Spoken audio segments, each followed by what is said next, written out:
Kejati Sulut periksa Bupati Sitaro soal dana bantuan bencana Gunung Ruang. BB POM uji sampel jajanan takjil di kawasan Menara Limboto. Harga daging sapi di Manado kembali normal, ayam tetap mahal.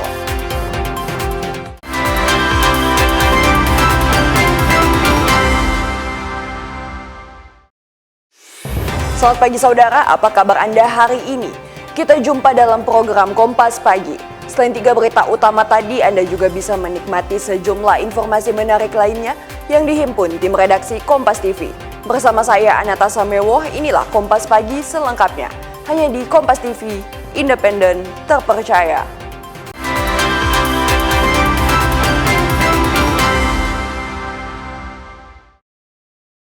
Kita ke informasi yang pertama, saudara. Kejaksaan Tinggi Provinsi Sulawesi Utara melakukan pemeriksaan terhadap Bupati Kabupaten Kepulauan Sitaro, Cynthia Kalangit, Jumat pagi. Pemeriksaan terkait kasus dugaan korupsi bantuan bencana Gunung Ruang. Bupati Cynthia Kalangit memenuhi panggilan Kejati Sulut untuk diperiksa berkaitan dengan dugaan tindak pidana korupsi dalam penyaluran dana siap pakai stimulan untuk perbaikan dan pembangunan kembali rumah rusak pasca bencana erupsi Gunung Api Ruang. Cynthia Kalangit diperiksa dalam kapasitasnya sebagai saksi untuk memberikan keterangan terkait mekanisme penyaluran bantuan tersebut di Kabupaten Kepulauan Sitaro. Bupati diperiksa selama 8 jam dan dicecar dengan 60 pertanyaan. Ya, saya memenuhi panggilan sebagai saksi dan banyak pertanyaan, ada sekitar 62 pertanyaan. Terkait apa, Bu? Terkait erupsi Gunung Ruang. Pokoknya kami sudah lakukan jukrak dan juknis. Nanti di mana kami juga bertanya di mana masalahnya dan semoga semuanya cepat selesai. Sementara itu, Asintel Kejati Sulut Eri Yudianto saat diwawancarai bilang, hingga saat ini pihaknya telah melakukan pemeriksaan terhadap 1.300 saksi. Pemeriksaan pagi ini hari ini dilaksanakan mulai sekitar jam 9 tadi sampai jam 5 ini. Jadi materi yang terkait dengan pemeriksaan itu yaitu masalah prosedur pelaksanaan bantuan siap pakai itu. Karena di dalam pelaksanaannya terjadi hambatan-hambatan, itu yang didalami oleh penyidik. Kasus ini mencuat setelah Badan Nasional Penanggulangan Bencana RI memberikan bantuan ke pemerintah Kabupaten Sitaro terkait bencana Gunung Api Ruang senilai 35,7 miliar rupiah. Bantuan itu diserahkan pada tahun 2024 yang lalu. Jimmy Dapar, Kompas TV Manado, Sulawesi Utara. Saudara, Kejaksaan Negeri Kabupaten Kepulauan Sitaro resmi menahan pejabat pembuat komitmen atau PPK Dinas Pendidikan Sulawesi Utara inisial IKM. Oknum PPK diduga melakukan korupsi proyek pembangunan ruang kelas baru di Sekolah SMA Negeri 1 Siau Timur.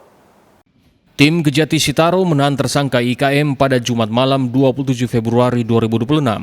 Penahanan ini menyusul penetapan IKM sebagai tersangka terkait dugaan kasus korupsi pembangunan ruang kelas baru SMA Negeri 1 Siau Timur tahun anggaran 2022. IKM diduga menyalahgunakan wewenangnya saat menjabat sebagai penjabat pembuat komitmen atau PPK. Pihak kejaksaan menemukan fakta bahwa tersangka mengelola sendiri proyek tersebut secara ilegal. Tersangka justru mengambil alih pekerjaan dari CV Ibrian Jaya Pratama selaku pemenang kontrak dan mengerjakan secara asal-asalan tanpa mengikuti spesifikasi kontrak yang telah mereka sepakati. Akibatnya proyek senilai hampir setengah miliar rupiah tersebut mangkrak. Selain itu, IKM tetap mencairkan pembayaran meskipun pekerjaan di lapangan tidak sesuai. Kejaksaan Negeri Sitaro telah melakukan penahanannya terhadap tersangka IKM, di mana IKM ini adalah PPK dari Dinas Pendidikan, yang mana saat itu kita sudah tetapkan tersangka di tanggal 10 Februari tahun 2026, kemudian kita lakukan penahanan di tanggal ini 27 untuk 20 hari ke depan di Rutan Kelas 2A Manado. Musik kasusnya bahwasanya di tahun 2022 itu ada pembangunan ruang kelas baru RKB dengan pagu anggaran sekitar 490 sekian ratus juta. Nah, di dalam prosesnya setelah melalui proses pengadaan lelang dan seterusnya, sehingga ada pemenang lelang namanya PT Ibrian. PT apa Pak? PT Ibrian. Tersangka dikenakan pasal 603 junto pasal 20 huruf C Undang-Undang Nomor 1 Tahun 2023 tentang KUHP serta Undang-Undang Pemberantasan Tindak Pidana Korupsi. IKM harus menjalani masa penahanan selama 20 hari ke depan di Rutan Kelas 2A Manado. Jimmy Dapar, Kompas TV Manado, Sulawesi Utara. Saudara, tim SAR gabungan berhasil menemukan seorang lansia yang sebelumnya dilaporkan hilang di area perkebunan Desa Walatana, Kecamatan Dolo Selatan, Kabupaten Sigi, Sulawesi Tengah.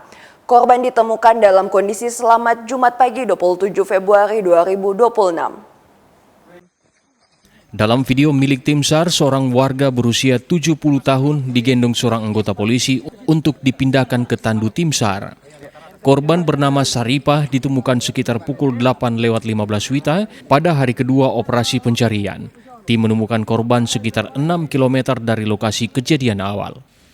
Kepala Kantor Pencarian dan Pertolongan Palu, Muhammad Rizal bilang, tim SAR bersama korban tiba di desa dan langsung membawa korban ke puskesmas terdekat untuk pemeriksaan kesehatan sebelum diserahkan kepada pihak keluarga. Assalamualaikum warahmatullahi wabarakatuh. Selamat siang. Hari ini tanggal 27 Februari 2026 kami laporkan update perkembangan operasi SAR, kondisi membahayakan manusia, di mana terdapat satu orang hilang di perkebunan Desa Walatana, Kecamatan Dolo Selatan, Kabupaten Sigi. Alhamdulillah, informasi dari tim di lapangan pada hari ini pukul 08:15 waktu Indonesia Tengah, korban atas nama Saripah, perempuan 70 tahun yang dilaporkan hilang, berhasil ditemukan oleh tim SAR gabungan. Dengan ditemukannya korban, operasi SAR dinyatakan selesai dan ditutup. Seluruh unsur yang terlibat dikembalikan ke satuan masing-masing. Sebelumnya korban dilaporkan hilang di kawasan perkebunan Desa Walatana sehingga dilakukan operasi pencarian dalam kondisi membahayakan manusia. Tim Liputan Kompas TV Sigi, Sulawesi Tengah. Informasi BB POM uji sampel jajanan takjil di kawasan Menara Limboto, tetaplah bersama kami.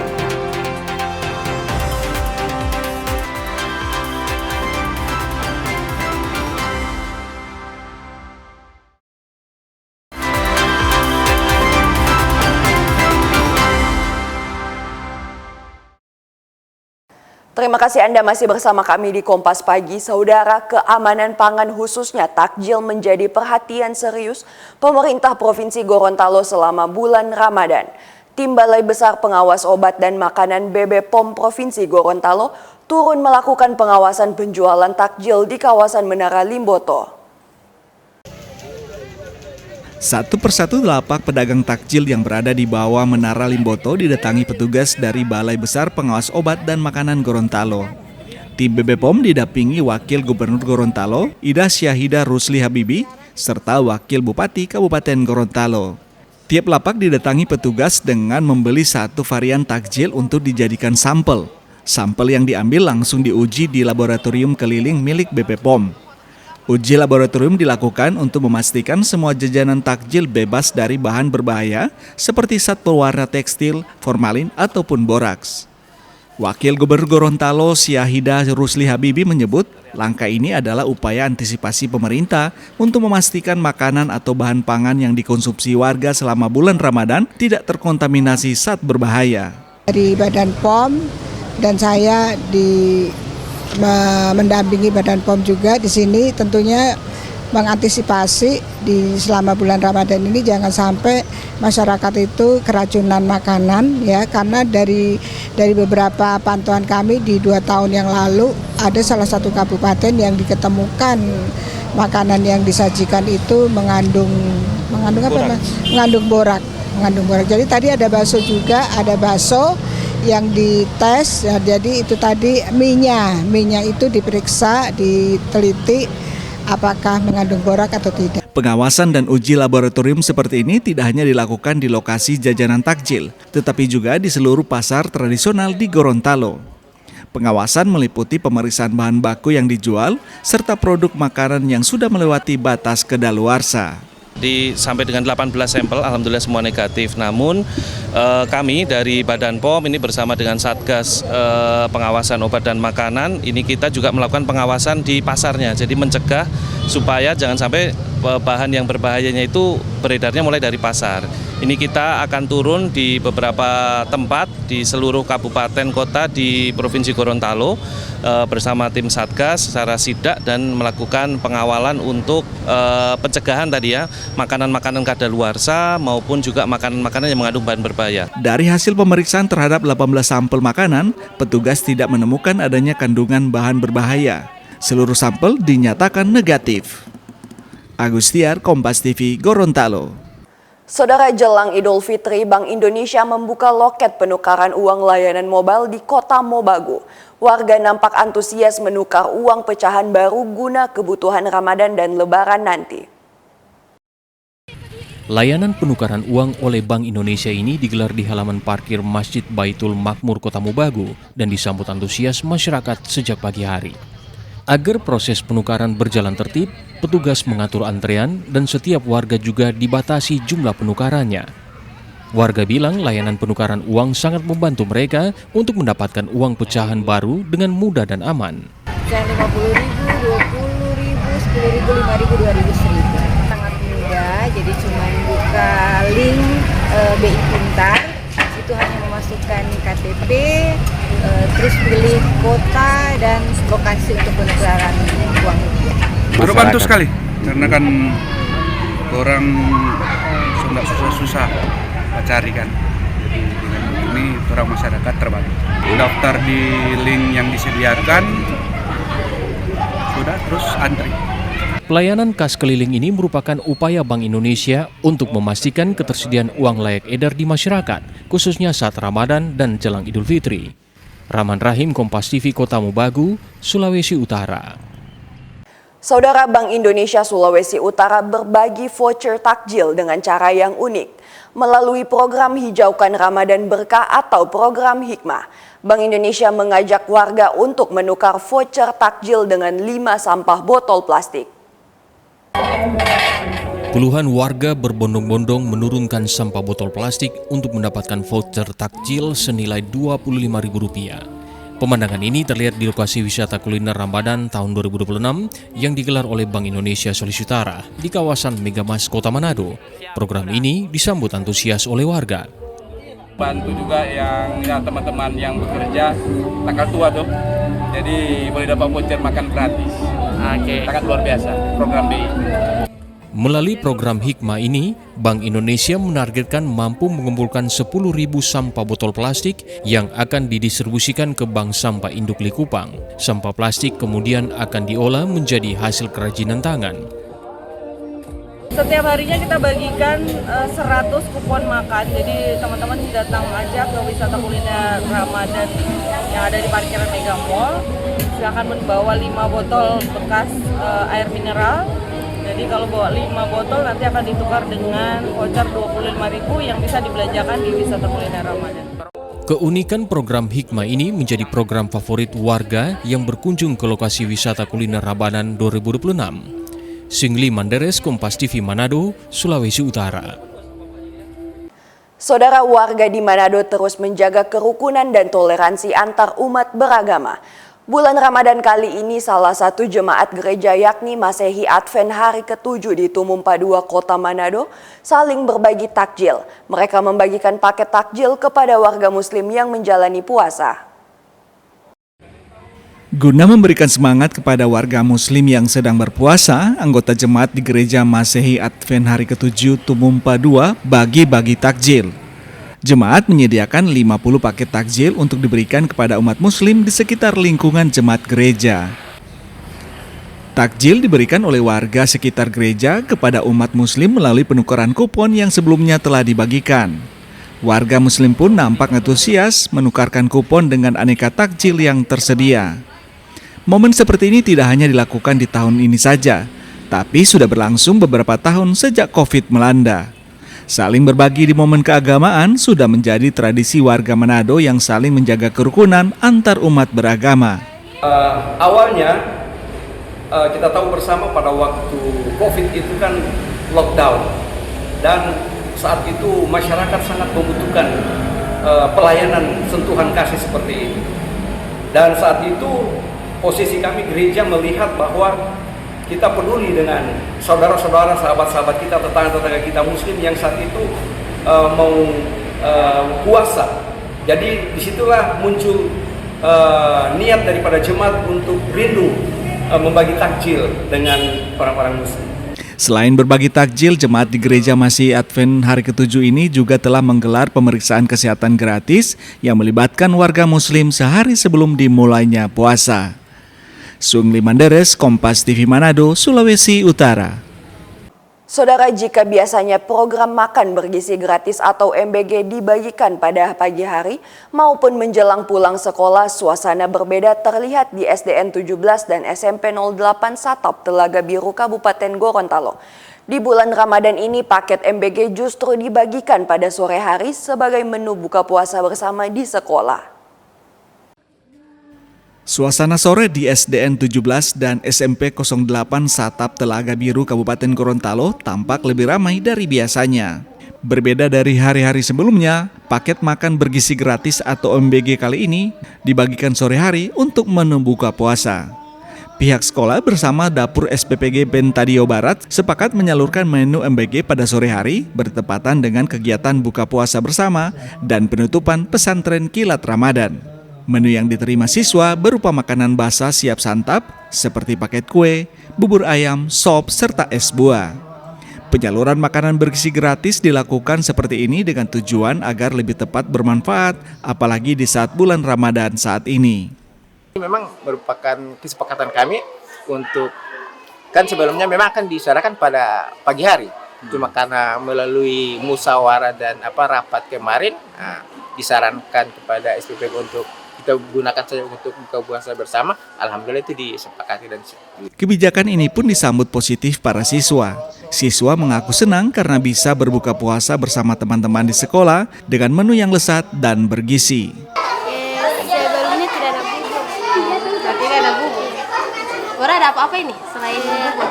Ada es buah, ada kue dan puasa. Gimana? Puasa. Bagaimana perasaannya?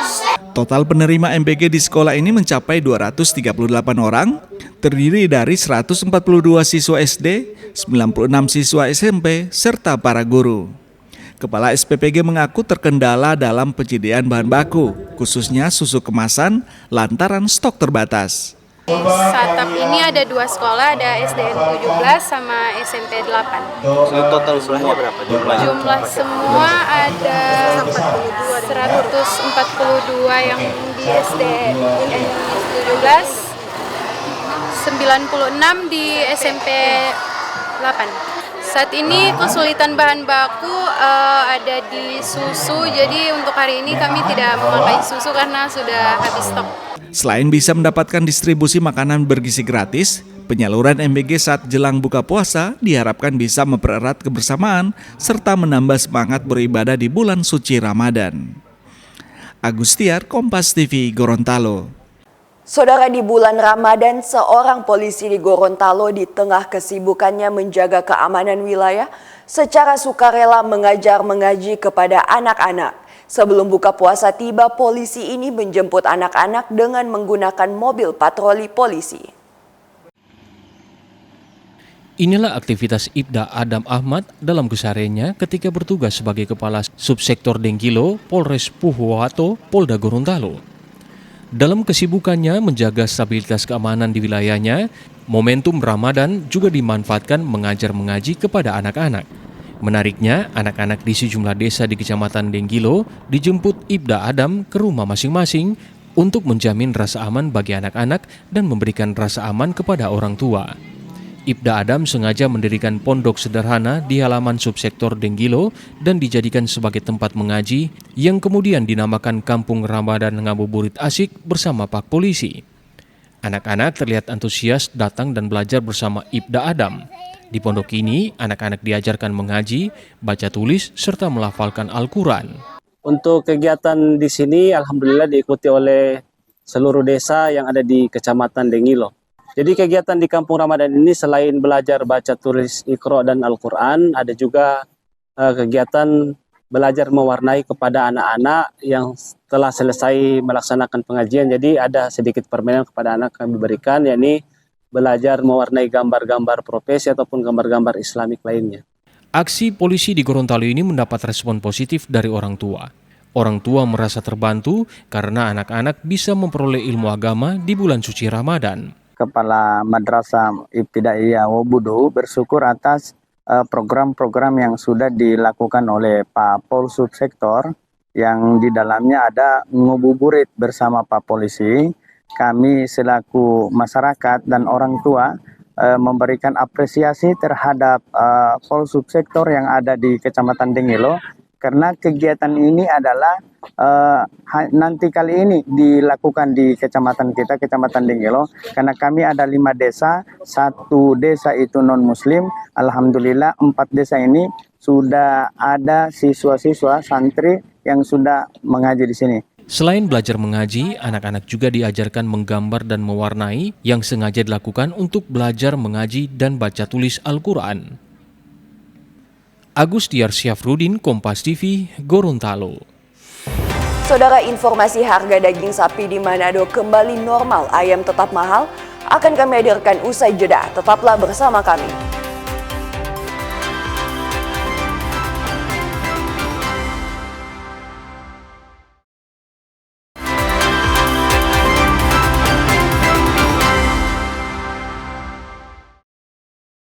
Saya Natasha Mewoh masih bersama Anda di Kompas Pagi. Saudara, dampak cuaca buruk yang melanda perairan Sulawesi Utara membuat para nelayan tradisional yang ada di kota Manado tidak bisa melaut. Kondisi ini sudah berlangsung sebulan dan para nelayan terpaksa mencari pekerjaan sampingan guna memenuhi kebutuhan hidup sehari-hari.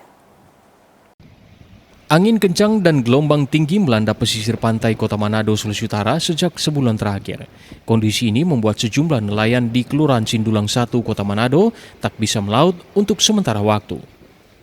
Nampak perahu para nelayan terpaksa ada yang dinaikkan ke daratan untuk menghindari gelombang besar yang dapat merusak kapal.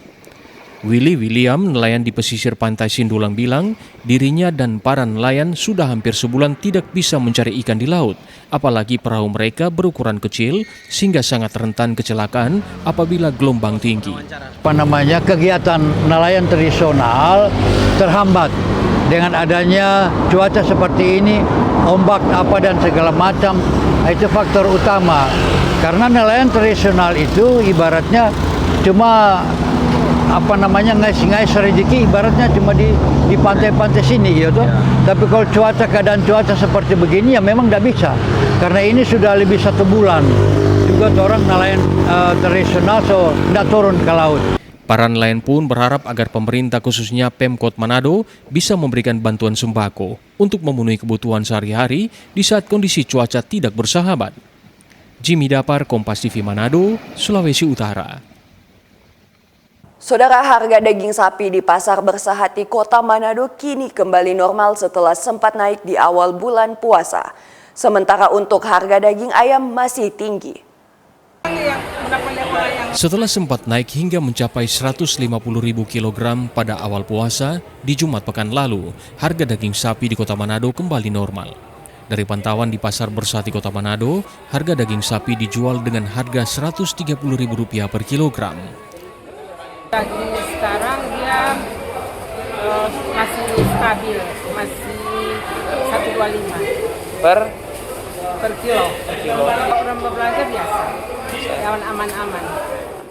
Sementara harga komoditi lainnya seperti daging ayam masih tetap mahal di kisaran Rp45.000 per kilogram. Harga ini masih tinggi bila dibandingkan dengan harga normal Rp38.000 per kilogram.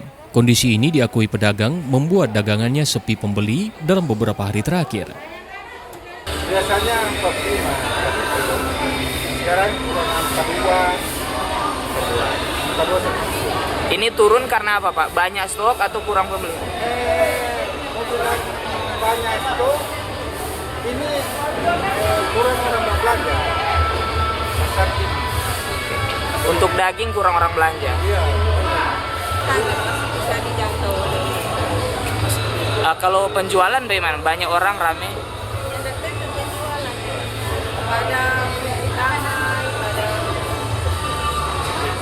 Pedagang menilai fluktuasi harga daging di pasar Bersati masih akan terjadi sepanjang bulan puasa hingga Idul Fitri.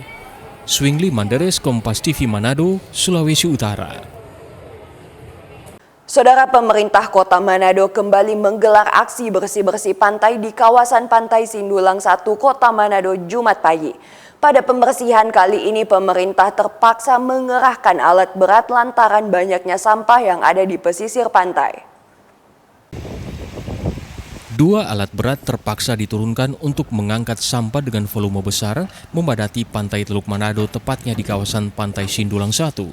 Berbagai jenis sampah bercampur pasir yang mengeras di bibir pantai diangkat menggunakan ekskavator, sementara untuk mendorong dan mengangkut ke truk menggunakan alat berat besar. Kepala Dinas Lingkungan Hidup Kota Manado menyebut aksi ini merupakan tindak lanjut dari surat edaran Wali Kota kepada seluruh SKPD di lingkungan Kota Manado untuk melaksanakan bersih-bersih di seluruh bagian Kota Manado. Bagaimana arahan Pak Presiden, arahan Menteri, demikian juga arahan Pak Gubernur dan Pak Wali Kota Manado menyikapi itu dengan surat edaran, yaitu pengelolaan sampah mulai dari termasuk juga pemeliharaan di aliran sungai dan pesisir pantai. Nah, hari ini kalau sejak tadi pagi kita saksikan beberapa SKPD yang memang ditugaskan khusus ke titik Sindulang ini. Ada juga yang di Karangria, kemudian di Malalayang, di Pantai Los. Semua menyebar. Masa kerja bakti hari ini adalah gabungan antara ASN pemerintah Kota Manado dan juga dari alat berat ini yang di belakang ini karena terlalu tebal, itu campuran kayu, maka memang harus melibatkan alat berat lebih efektif dalam pembersihan. Aksi seperti ini akan dilaksanakan 2 kali sepekan dengan lokasi berpindah-pindah. Yaname Kesingal, Kompas TV Manado, Sulawesi Utara. Saudara, pemerintah daerah melalui Dinas Pariwisata akan memperkuat promosi dan konektivitas sebagai upaya menjaga sekaligus meningkatkan kunjungan wisatawan di daerah ini. Widya Prada, ahli utama Kementerian Pendidikan Dasar dan Menengah Abdul Kahar membuka rangkaian kegiatan konsolidasi daerah pendidikan dasar dan menengah se-Sulawesi Utara tahun 2026 yang berlangsung di kantor perwakilan Bank Indonesia Provinsi Sulut Jumat sore. Konsolidasi daerah ini diinisiasi Balai Penjaminan Mutu Pendidikan Sulawesi Utara usai rangkaian konsolidasi nasional yang berlangsung serentak seluruh Indonesia. Abdul Kahar yang hadir mewakili pihak Kemendikdasmen bilang konsolidasi daerah bertujuan untuk membangun kolaborasi seluruh pemangku kepentingan di bidang pendidikan dalam mendorong partisipasi semesta, mewujudkan pendidikan yang bermutu untuk semua. Semua BPMP di seluruh Indonesia lakukan konsolidasi daerah. Karena kenapa? Yang namanya pendidikan banyak sekali permasalahan-permasalahan yang harus kita kerjakan bersama. Tidak mungkin hanya kementerian yang menyelesaikan pendidikan. Itu kuncinya. Sehingga dengan melibatkan konsolidasi daerah di daerah, dengan melibatkan semua komponen, insya Allah partisipasi semesta ini bisa terjadi. Intinya partisipasi semesta kita ingin mengajak semua. Ini contohnya saja di Sulawesi Utara. Bank Indonesia sebagai tuan rumah, ternyata kontribusinya sebagai mitra pendidikan ini luar biasa. Nah, BPMP sebagai perpanjangan tangan Kementerian Pendidikan Dasar Menengah sekarang ditugaskan untuk betul-betul melakukan program pendampingan secara khusus kepada Pemda. Kenapa? Jangan sampai Pemda melaksanakan kegiatan yang sudah difasilitasi oleh kementerian. Sebaliknya, banyak kegiatan kementerian yang tidak diikuti karena tidak tahu tentang prosedurnya. Nah, contoh fokus yang sekarang sedang difokuskan di daerah oleh Kemendikdasmen ada beberapa program prioritas. Dalam kegiatan ini dibahas program prioritas dan strategi Kemendikdasmen, beberapa diantaranya terkait revitalisasi sekolah, digitalisasi pembelajaran, hingga program wajar 13 tahun masuk di dalamnya menyediakan akses pendidikan anak usia dini. Salah satu kepala daerah yang tampak hadir dalam kegiatan ini ialah Bupati Minahasa Utara Jono Ganda. Dalam kesempatan tersebut, Jono Ganda bilang, melalui kegiatan ini program pendidikan di pusat dan di daerah semakin selaras. Contohnya program revitalisasi pendidikan lewat anggaran pendapatan belanja negara, di mana Minahasa Utara menjadi salah satu daerah yang menerima anggaran revitalisasi untuk perbaikan pembangunan sekolah yang rusak. Tahun 2026 ini sesuai dengan arahan dari Kementerian Pendidikan Dasar Menengah, revitalisasi ini akan ditambah jumlahnya.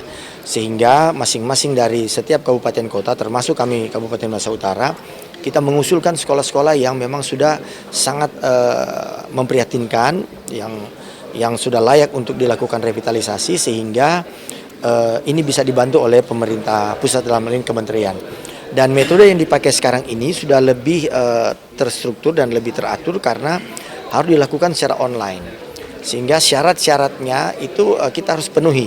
Termasuk akan ada verifikasi yang dilakukan oleh Kementerian Pendidikan Dasar Menengah. Sehingga sekolah-sekolah yang direvitalisasi ini benar-benar sudah dinilai layak dan diverifikasi layak untuk dilakukan revitalisasi. Dalam kegiatan tersebut dilakukan penandatanganan deklarasi komitmen bersama penyelenggara sistem penerimaan murid baru atau SPMB yang transparan dan bebas dari intervensi. Yana Mika Singal, Doni Arai, Kompas TV Manado, Sulawesi Utara. Saudara, Balai Penjaminan Mutu Pendidikan Sulawesi Utara menggelar konsolidasi daerah pendidikan dasar dan menengah se-Sulawesi Utara tahun 2026. Kegiatan ini dihadiri kepala daerah tingkat kota dan kabupaten serta stakeholder terkait pendidikan. Pemerintah daerah melalui Dinas Pariwisata Sulawesi Utara akan memperkuat promosi sekaligus membuka peluang konektivitas baru untuk menjaga sekaligus meningkatkan jumlah kunjungan wisatawan ke Bumi Nyur Melambai. Merujuk data yang dipublikasikan Dinas Pariwisata Sulut, total kunjungan wisatawan mancanegara di tahun 2024 sebanyak lebih dari 131.000 orang. Sementara di tahun 2025 naik hampir mendekati 138.000 WNA. Sementara kunjungan wisatawan domestik di tahun 2025 hampir mencapai 1,5 juta orang. Kepala Dinas Pariwisata Daerah Sulut Kartika Devitanus bilang, upaya promosi akan diintensifkan melalui sarana digital maupun promosi melalui keikutsertaan di pameran berskala internasional. Pemerintah juga tengah membidik konektivitas dengan negara tetangga agar akses masuk wisatawan semakin mudah. Konektivitas tersebut antara lain Jepang, Filipina, dan Australia. Saat ini beberapa penerbangan baik regular flight maupun charter flight yang sudah beroperasi antara lain Manado Singapura, Manado Cina, Manado Taiwan, serta Manado Korea Selatan. Tentunya yang pertama kita akan membuka konektivitas, memperbanyak konektivitas baik itu domestik maupun internasional seperti itu. Kemudian juga tentunya kita meningkatkan lagi kualitas daripada destinasi-destinasi wisata yang ada di Provinsi Sulawesi Utara. Kita punya 15 kabupaten kota, kita juga punya destinasi wisata baik itu darat, laut ya maupun highland dan kulineri wisata, juga wisata adat, wisata banyak sekali kita punya pilihan-pilihan berwisata di Sulawesi Utara ini. Dan tentunya kita harus meningkatkan promosi kita, baik itu promosi secara digital maupun kita mengikuti event-event pameran baik itu di domestik maupun di luar negeri. Pemerintah daerah juga akan mengoptimalkan destinasi wisata di 15 kota dan kabupaten se-Sulawesi Utara sehingga ragam keunggulan wisata alam di Sulawesi Utara akan bisa dinikmati pelancong. Yana Mika Singal, Kompas TV Manado, Sulawesi Utara. Saudara, Desa Tangkunei di Minahasa Selatan, Sulawesi Utara dikenal akan potensi pertanian dan perkebunannya. Salah satu sumber yang paling menonjol adalah buah durian. Di musim durian saat ini, penghasil panen buah yang melimpah mampu mengangkat ekonomi warga desa. Kawasan Jalan Pirietendean di Kota Manado menjadi salah satu titik penjualan buah durian oleh para pedagang saat musim durian tiba. Sejumlah pedagang durian berjejer di sekitar areal ini untuk menjajakan dagangannya kepada pelanggan dengan menggunakan tenda ataupun mobil dengan buah durian tersusun rapi. Sejak sore hari, kawasan di tepi pantai ini mulai ramai dikunjungi pemburu buah durian. baik yang membeli untuk dibawa pulang ke rumah maupun yang akan makan langsung di lokasi. Para pembeli tak hanya warga lokal di Manado dan sekitarnya, namun ada juga turis asing seperti dari Jepang maupun Cina yang mampir di salah satu pusat penjualan durian ini. Menurut wisatawan, durian di lokasi ini memiliki cita rasa tersendiri yang membedakan rasanya dengan durian di asal negara mereka. Ini datang ke tempat penjualan durian bersama siapa? Bersama teman-teman. Memang khusus datang ke sini untuk memburu durian atau seperti apa? Sampai sini cuma untuk rasa durian. Karena di Indonesia durian enak. Kalau di Cina duriannya seperti apa rasanya? Banyak sekali durian dari Thailand yang dia daging besar sekali, dia dalam biji kecil-kecil, tapi dia makan sudah banyak, rasa bosan. Tapi kalau rasa durian khas Sulawesi Utara, Indonesia, bagaimana perbandingannya? Di Indonesia saya rasa punya durian rasa punya lima rasa. Lokasi penjualan yang strategis membuat kawasan Jalan Piritendian ini banyak disinggahi pembeli buah durian. Dalam sehari, pedagang bisa meraup omset antara 8 juta hingga 15 juta rupiah jika pembeli sedang ramai. Pedagang bilang buah durian yang mereka jajakan adalah durian lokal dari Kabupaten Minahasa dan Minahasa Selatan, dan biasanya durian dijual adalah buah yang matang dari pohon. Yang di Manado ini terutama di Minahasa yang diunggulkan oleh para turis-turis wisatawan terutama dari Cina yang sering datang di Manado, mereka suka mencari durian Minahasa. Itulah keunggulan durian Minahasa. Karena duriannya matang di pohon, dia lebih enak daripada durian montong. Katanya wisatawan Cina. Bisa, iya, kita kan beribuan lah. Ada yang 500, ada yang 700, itu. DP harga paling murah ada 500. 400, 300, yang paling bagus itu yang 50, 75 itu, yang durian mentega. Harga durian dijual bervariasi berdasarkan ukuran, mulai dari Rp20.000 hingga Rp50.000 per buah. Yani Mika Singal, JP Dapar, Kompas TV Manado, Sulawesi Utara. Usai jeda kami akan hadirkan informasi olahraga, diantaranya pengundian Liga Champions. Tetaplah bersama kami.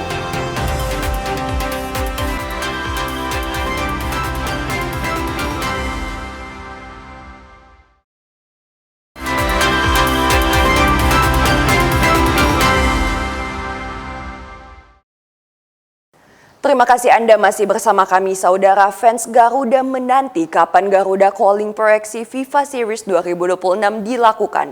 Analis sepak bola nasional Iksan Mahar bilang 13 Maret 2026 merupakan waktu ideal pemusatan latihan mengingat kompetisi domestik mulai diliburkan.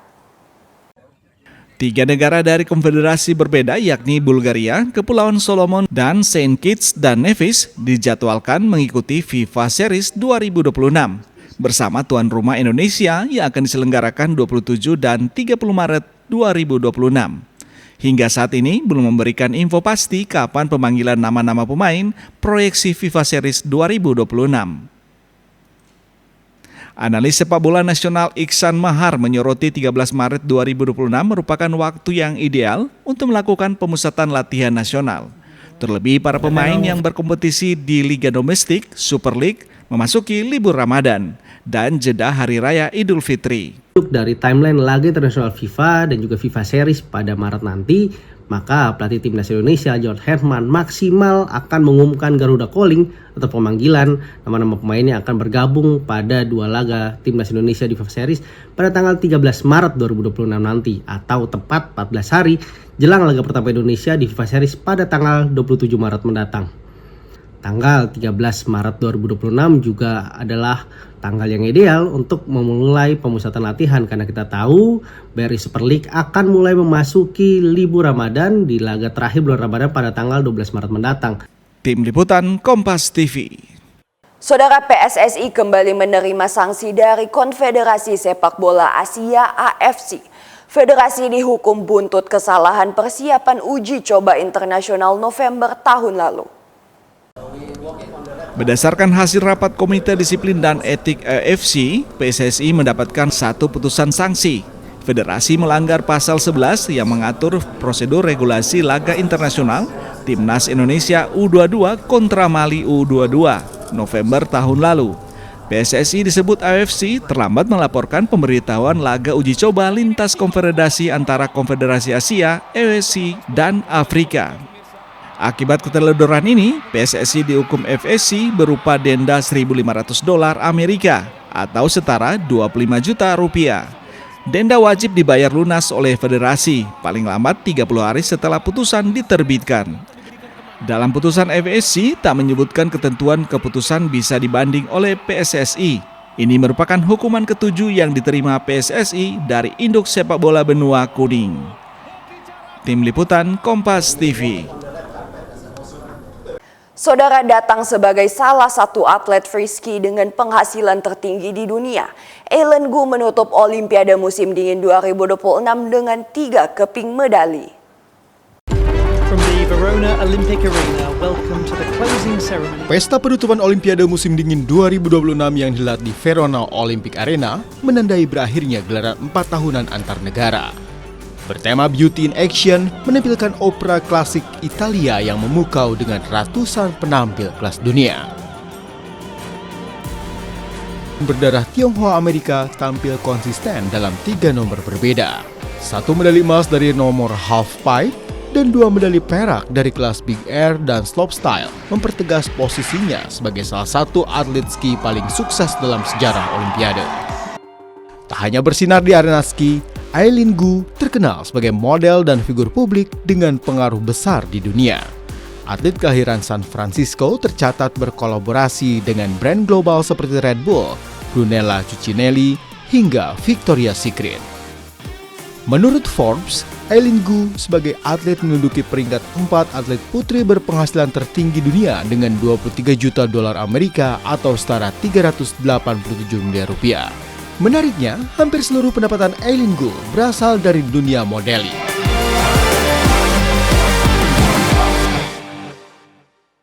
Saudara, undian babak 16 besar Liga Champions sudah digelar.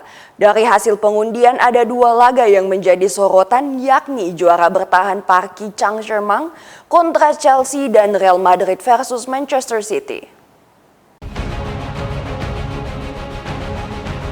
Pengundian babak 16 besar Liga Champions dilangsungkan di markas UEFA di Nyon, Swiss, Jumat waktu setempat. Sebanyak 16 tim terdiri dari 8 tim yang lolos langsung dan 8 tim melalui jalur play-off. Babak 16 besar digelar dalam 2 leg, pertama pada 10 sampai 11 Maret dan leg kedua 17 sampai 18 Maret 2026. Dari hasil pengundian, 2 pertandingan menjadi sorotan, yakni juara bertahan Paris Saint-Germain akan berjumpa Chelsea.